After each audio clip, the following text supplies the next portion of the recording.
Justice U U Lalit, justice Ravindra Bhat और justice Ajay Rohatgi ने प्रवर्तन निदेशालय द्वारा दायर याचिका पर सुनवाई की।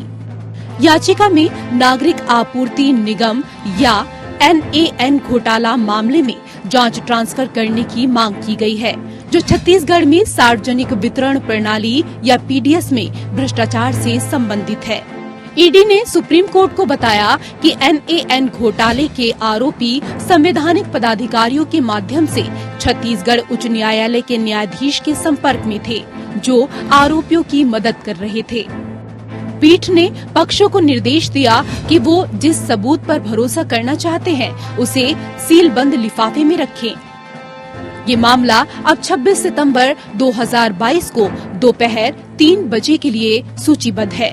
अदालत ने आगे पक्षकारों को याचिकाओं को सुनवाई योग्य बनाए रखने पर अपनी लिखित प्रस्तुतियां प्रस्तुत करने का निर्देश दिया।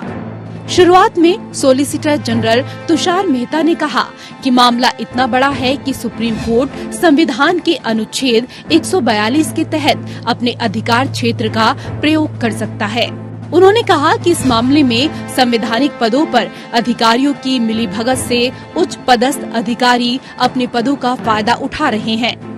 उन्होंने आगे कहा कि व्हाट्सएप चैट से आरोपी IAS अधिकारी और संवैधानिक पद पर बैठे लोगों के बीच मिलीभगत का खुलासा हुआ है। उन्होंने ये भी आरोप लगाया कि आरोपियों को वर्तमान छत्तीसगढ़ सरकार से मदद मिली है। प्रतिवादियों की ओर से senior advocate Dwivedi, senior advocate Mukul Rohatgi और सीनियर एडवोकेट कपिल सिब्बल ने इस बात पर प्रकाश डाला कि उक्त घोटाला छत्तीसगढ़ में बीजेपी सरकार के शासन के दौरान हुआ था।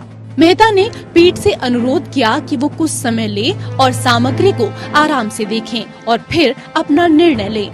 CJI ने आदेश सुनाते हुए कहा, SG के पास सीलबंद लिफाफे में दस्तावेज और सामग्री है।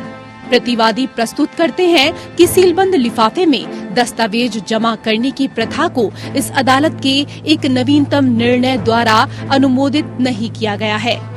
राज्य का कहना है कि यदि याचिकाकर्ता द्वारा प्रस्तुत सामग्री पर विचार किया जाता है तो राज्य भी सीलबंद लिफाफे में दस्तावेज रखने के इच्छुक हों। इसलिए हम चाहते हैं कि काउंसिल ऐसी सामग्री रखे जिस पर राज्य भी भरोसा करना चाहता है। दोनों सीलबंद लिफाफे मामले की अध्यक्षता करने वाले न्यायाधीशों के आवास पर भेजे जाएं। कोर्ट ने कहा कि याचिका सुनवाई योग्य है या नहीं, इस पर पहले विचार करेंगे।